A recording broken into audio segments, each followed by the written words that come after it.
عباده الذين اصطفى لا سيما المصطفى صلى الله عليه وعلى آله وصحبه وسلم تسليما كثيرا. My dear viewers, welcome to the 14th episode in our series of Treasures from the Cave. Today, inshallah, we will shift to another segment of the blessed surah of Al-Kahf. This segment is from ayah number 27 through ayah number 31. A group of divine instructions and guidance to Prophet Muhammad sallallahu alaihi wasallam, and obviously to his ummah, to all his followers of the believers. After Allah subhanahu wa ta'ala narrated upon us the story of the sleepers of the cave, He guided the Prophet sallallahu alaihi wasallam to certain adab.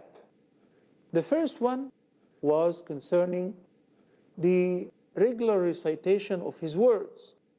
And the second would be concerning hanging around the believers and the righteous ones, and to keep yourself patient with them. Then afterward, Allah the Almighty will mention the fate of those who reject faith versus the fate of those who believe and do good righteous deeds.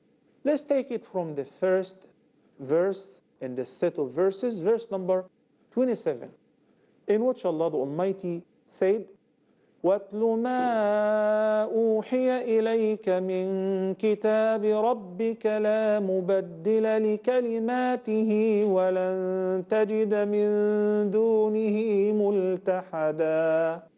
وَاتْلُ is a command verb, which means recite. Recite, O Muhammad, and recite, O you who believe, all the believers.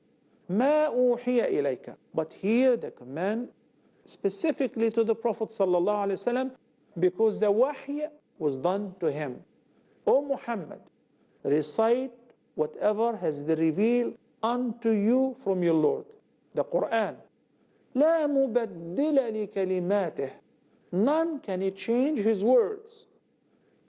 And this is a divine promise of the preservation of the Quran forever.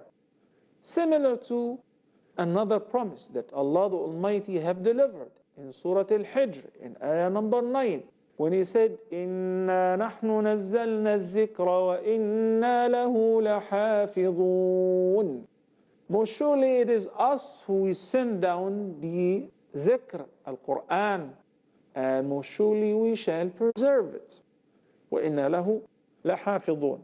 وَلَنْ تَجِدَ مِنْ دُونِهِ مُلْتَحَدًا in ayah number 27 of Surah Al-Kahf, and you will never find refuge except in Him. So recite regularly the verses of the Quran which has been revealed unto you, and all you who believe, recite regularly the word of Allah which have been revealed to Prophet Muhammad sallallahu alaihi wasallam. No one will be able to change the words of Allah. There is no changing to His words. Then Allah the Almighty also said, He ended up the ayah by saying that you will never find refuge in other than Allah the Almighty. Is this command only for the recitation? Obviously not. The Quran was not only revealed to be recited, but recited to be understood, to ponder upon its meaning, and to act upon it. This is the right tilawah. يَتْلُونَهُ حَقَّ تِلَاوَتِهِ. To recite it as it should be, to be recited, to be followed, to act upon it, to seek its guidance, to seek remedy and cure in it. As Allah the Almighty says, وَنُنَزِّلُ مِنَ الْقُرْآنِ مَا هُوَ شِفَاءٌ وَرَحْمَةٌ لِلْمُؤْمِنِينَ وَلَا يَزِيدُ الظَّالِمِينَ إِلَّا خَسَارًا. The entire Quran is cure as means of ruqyah. When you recite any of the verses of the Quran, it is the perfect means of ruqyah and means of cure and shifa. The people who recite the Quran properly as it was revealed and act upon it are the chosen people of Allah, to the point that in the hadith, Anas ibn Malik, may Allah be pleased with him, narrated that the Prophet sallallahu alaihi wasallam said, إن لله تعالى أهلين من الناس When I say ahli, I mean my family. But does Allah have family? Ahleen? It means Allah the Almighty has some chosen people who bring them near to Him. He shelters them, He protects them, He guides them, He loves them. Who are they? قالوا يا رسول الله من هم? The companions asked the same question. Who are they? The Prophet sallallahu alaihi wasallam said, هم أهل القرآن. أهل القرآن هم أهل الله وخاصته. The people of the Quran, those who live with the Quran, those who recite the Quran and ponder upon its verses and act upon its guidance are the chosen people of Allah. They are like a family. Allah shelters them, guides them. Ahlullahi wa khassatuh. May Allah make us amongst them. They are the closest to Allah the Almighty. That can be perfectly understood when you figure out why. You know, every time you recite a verse of the Quran, you know how much reward you receive? How much hasanat you accumulate and pile up? Imagine, Abu Umam al-Bahili narrated the hadith. He said, I have heard the Messenger of Allah sallallahu alayhi wasallam saying, اقرأوا القرآن فإنه يأتي يوم القيامة شفيعا لأصحابه. Recite the Quran, since indeed the Quran would come on the day of judgment as an intercessor for those who used to recite it. People on the day will be looking for any kind of help. The messengers will abandon their people. Parents and children will disown each other. The husband and wife would ignore each other. Everyone would say, نفسي نفسي لكل امرئ يومئذ منهم شأن يغنيه. Everyone has his own worries, is worried about himself and herself. But the Quran will emerge to intercede for those who used to recite the Quran on a regular basis.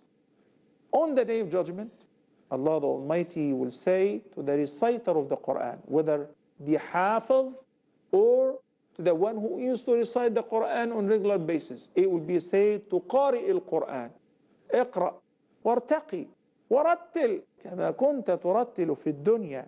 Recite on the day of judgment. You're a person who used to recite the Quran on a regular basis. So on the day of judgment, Allah the Almighty will say, recite the Quran now. Yes, recite it. Why? The more you recite, the more you elevate. The more you recite, the more you're promoted.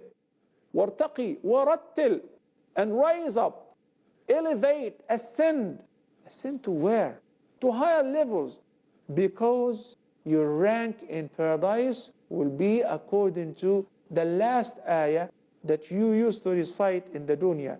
يعني how frequent, how often you used to recite the Quran. Some of the interpreters of the hadith said that's concerning the memorization, because they said that Al-Jannah has so many levels, and the number of the levels of paradise is equivalent to the number of the verses of the Quran, 6,000 plus. So if you memorize 3,000 verses, your level will be on the 3,000 level, subhanallah. And other scholars said it is more general than being limited to the huffaz, or those who memorized. So those who used to recite it on a regular basis as well, how often you recite it? It will be said to you, recite wartaqi, recite and rise up, recite and elevate. Subhanallah. The Prophet sallallahu alayhi wasallam, on the battle of Uhud, we learned that 70 of the companions of Prophet Muhammad, peace be upon him, were martyred on the battle of Uhud. And all the companions were worn out. They didn't have the power to dig graves for each one. They used to bury 2 martyrs in one thawb, in one coffin, in the same grave. The Prophet ﷺ used to say, أَيُّهُمْ أَكْثَرُ أَخْذًا لِلْقُرْآنِ, who had memorized more Quran? They say this one. He say, put him first in the laht, put him in the grave first. Even in the burial process, the person who have achieved more of the Quran is given precedence, and accordingly in the hereafter. Whether you recite it by yourself, with your family members, or in a congregation, in a halqa, in a gathering, It's all great. In the hadith, the Prophet ﷺ said, and this is a sound hadith collected by Imam Muslim, ما اجتمع قوم في بيت من بيوت الله. Whenever people gather in any of Allah's houses to recite the book of Allah, to study the book of Allah amongst themselves, Allah the Almighty will deliver for them 4 privileges. The first one, as-sakina, as we discussed this, I believe, in the first episode. Tranquility, comfort. وَغَشِيَتْهُمُ الرَّحْمَةِ, and He will envelop them with His mercy. And Allah the Almighty will send the angels to surround them. وَحَفَّتْهُمُ الْمَلَائِكَةِ. And while they are studying the Quran, there is another gathering in Al-Mala' al-A'la. Allah has a meeting with the angels. People on earth are talking about Allah, and Allah in the heaven is talking about them before the angels. Look at my servants. So He is proud of them. يُبَاهِي بِهِمْ مَلَائِكَتَهُ. He is proud of them before His angels. In the sound hadith, the Prophet ﷺ said, every time you recite a single letter of the Quran, you will be rewarded 10 good deeds for each letter. He initially said, من قرأ حرفا من كتاب الله فله به حسنة. Every time you recite a single letter of the Quran, you get 1 good deed. But Allah promised in the Quran, الحسنة بعشر أمثالها. In Surah Al-An'am, Allah the Almighty says, من جاء بالحسنة فله عشر أمثالها. Whosoever does a single good deed will be rewarded 10 times thereof. 10 rewards. Then the Prophet ﷺ said, behold, Alif, Lam, Mim isn't a letter. It's a word rather. And it consists of 3 letters. So Alif is a letter, Lam is a letter, Mim is a letter. So whenever you recite Alif, Lam, Mim, you receive 30 good deeds. Imagine when you say Alhamdulillahi Rabbil Alameen, Ar-Rahman Ar-Rahim. Imagine if you recite Surah Al-Kahf. By the way, today as we're filming this program, it's already Friday. So hopefully that you guys have recited Surah Al-Kahf as we spoke about the verses of the recitation of Surah Al-Kahf on Friday. May Allah bless us all and enable us to achieve the best of the good deeds and accept that from us, obviously. So each letter you recite from the Quran, you get 10 good deeds. Some pages of the Quran may contain 1,000 letters. So a single page you can recite in a couple minutes and you receive 10,000 good deeds for it. May Allah the Almighty accept from all of us. Brothers and sisters, we'll take a short break and we'll be back inshallah in a couple minutes. Please stay tuned.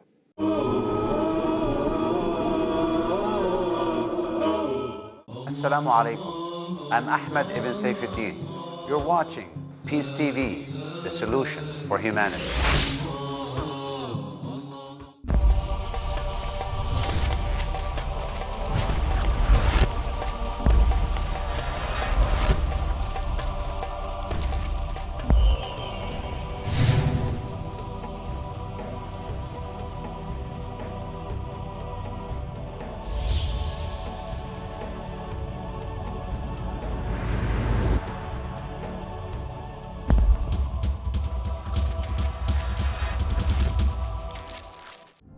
Where truth is hidden, misleading quotations create confusion.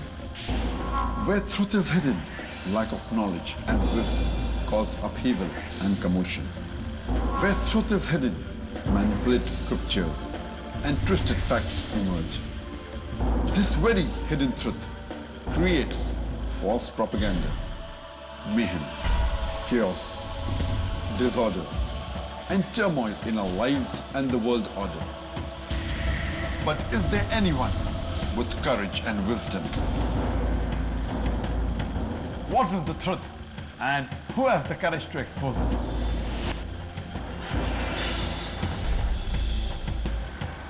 Because it's your right to know the truth. Watch truth prevail and lies perish in Truth Exposed by Dr. Zakir Naik. Next on Peace TV.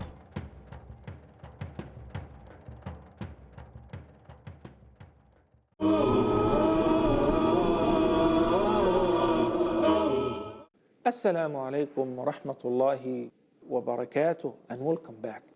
The first divine guidance to his messenger sallallahu alayhi wasallam in ayah number 27 was وَاتْلُ مَا أُوحِيَ إِلَيْكَ مِنْ كِتَابِ رَبِّكَ لَا مُبَدِّلَ لِكَلِمَاتِهِ وَلَنْ تَجِدَ مِنْ دُونِهِ مُلْتَحَدًا. Recite, O Muhammad, مَا أُوحِيَ إِلَيْكَ. Recite, O Muhammad, whatever has been revealed unto you from your Lord. The words of Allah, the glorious Quran. And we spoke about the verses of the recitation of the Quran. Umar ibn al-Khattab, may Allah be pleased with him, said that the Prophet sallallahu alaihi wasallam mentioned, إِنَّ اللَّهَ لَيَرْفَعُ بِهَذَا الْقُرْآنِ أَقْوَامًا وَيَضَعُ آخَرِينَ. By the means of the Quran, Allah the Almighty raises the ranks of certain people while He lowers others. He raises the ranks of those who recite the Quran, those who understand the Quran, those who study the Quran, and furthermore those who act upon the Quran. While He puts down and keep inferior those who neglect the Quran. In Surah Al-Furqan, Allah the Almighty tells us that on the Day of Judgment, the Messenger of Allah sallallahu alayhi wasallam will complain to Allah about some of His followers. وَقَالَ الرَّسُولُ يَا رَبِّ إِنَّ قَوْمِ اتَّخَذُوا هَذَا الْقُرْآنَ مَهْجُورًا. Yeah, the Messenger will complain to Allah, some of my people have abandoned the Quran. Ask yourself, when Allah the Almighty says وَرَتِّلِ الْقُرْآنَ تَرْتِيلًا, when He says أُتْلُ مَا أُوحِيَ إِلَيْكَ, recite whatever has been revealed unto you, how often do you recite the Quran? How often do you communicate with Allah? Do you first know how to read the Quran? It's easy.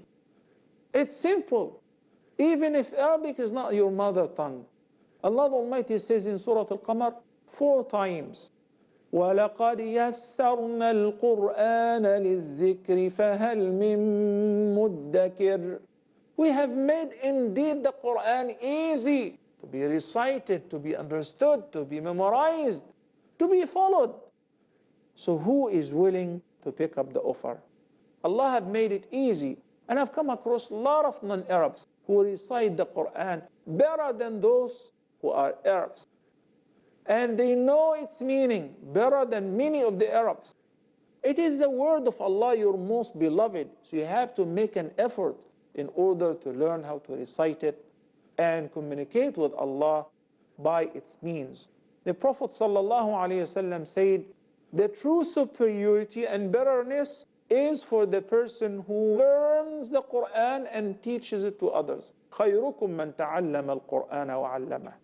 That have nothing to do with gender, have nothing to do with ethnicity, that have nothing to do with wealth, with anything other than the best of all of you is the one who learns the Quran and teaches it to others. And look at the right order.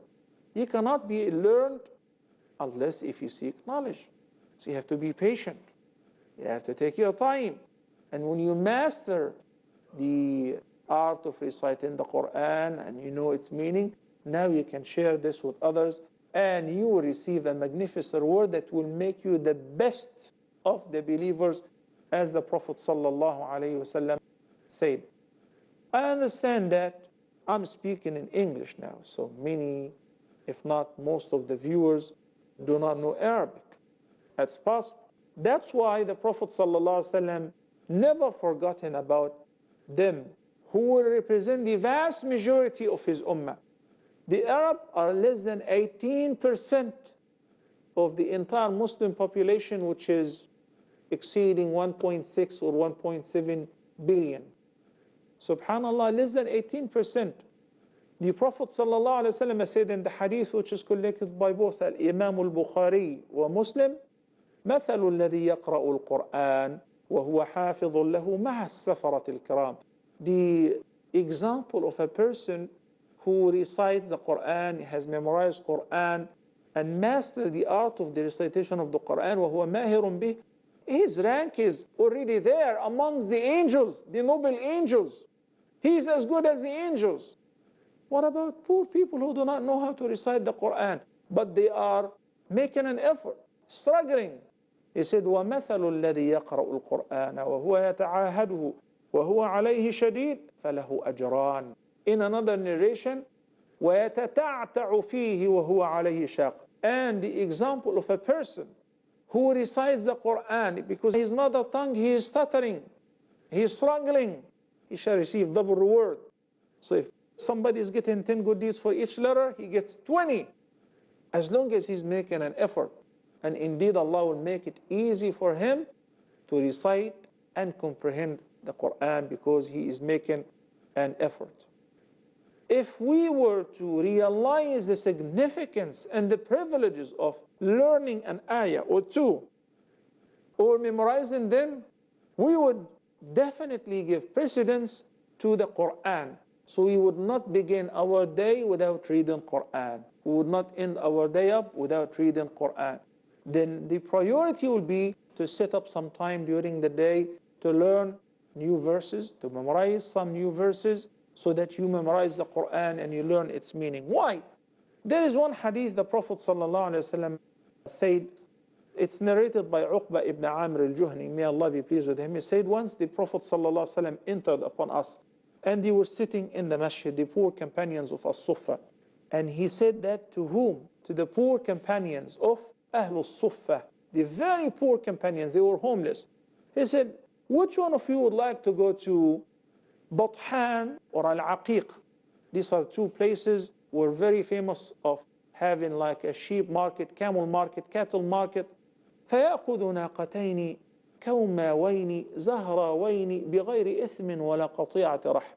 Who would like to go every morning to these two places, Bathan and Al-Aqiq, and collect two beautiful camels and bring them with him without having to pay anything and without stealing, without hurting anyone? It would be yours. Every time you go to Bathan or Al-Aqiq, which have the best camels, you collect two camels and you come back.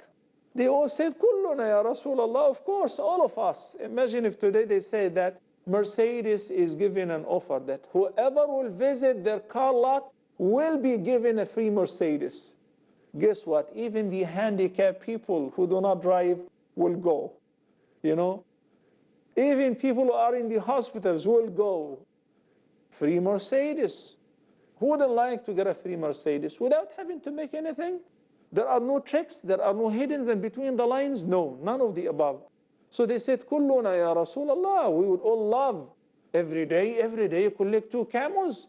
So the Prophet ﷺ said, فَلَأَنْ يَغْدُوا أَحَدُكُمْ كُلَّ يَوْمٍ إِلَى الْمَسْجِدِ فَيَتَعَلَّمُ آيَتَيْنِ مِنْ كِتَابِ اللَّهِ خَيْرًا لَهُ مِنْ نَاقَتَيْنِ وَثَلَاث خَيْرٌ لَهُ مِنْ ثَلَاث مِنْ أَعْدَادِهِنَّ مِنَ الْإِبِلِ. That's a sound hadith collected by Imam Muslim, brothers and sisters. He said, the Prophet ﷺ, when he asked them who would like to go and collect the two camels every morning and come back for free, they all said, all of us. He said, fine. If you were to go in the morning to the masjid and learn two ayahs, two verses of the Quran, that is indeed better for you than getting two camels for free. Or two she camels, naqataini, for free, of the best type of camels. Really? Yes. And he said, and if you learn three, it will be better than three camels, three ayat. And any number of the ayat that you learn will be definitely better than any number of the camels or the she camels of the best. So it's not only about material. That's why the Prophet ﷺ said, if anyone, Allah the Almighty have blessed him with the memorization of the entire Quran, and he thinks that anyone is better than him or superior to him, perhaps because of wealth, because of position, because of job, then he has indeed belittled Allah's favor upon him.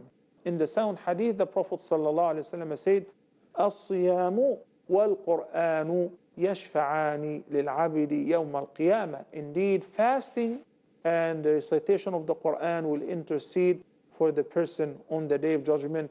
May Allah make us all eligible for this intercession. Remember, the divine guidance in ayah number 27 was, وَاتْلُ مَا أُوحِيَ إِلَيْكَ مِنْ كِتَابِ رَبِّكَ لَا مُبَدِّلَ لِكَلِمَاتِهِ وَلَنْ تَجِدَ مِنْ دُونِهِ مُلْتَحَدًا. أقول قولي هذا وأستغفر الله لي ولكم وصلى الله على سيدنا محمد وعلى آله وصحبه وسلم والسلام عليكم ورحمة الله وبركاته.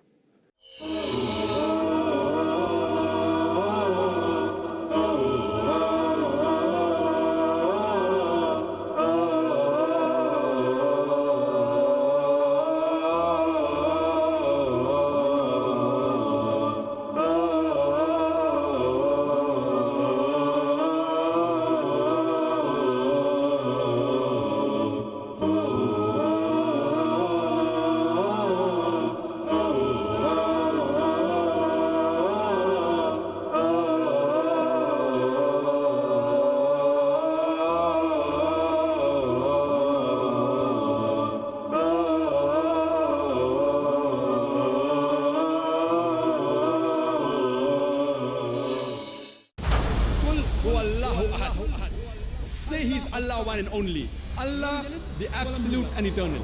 He begets not, nor is He begotten. There is nothing like Him. Focus on the source of wisdom.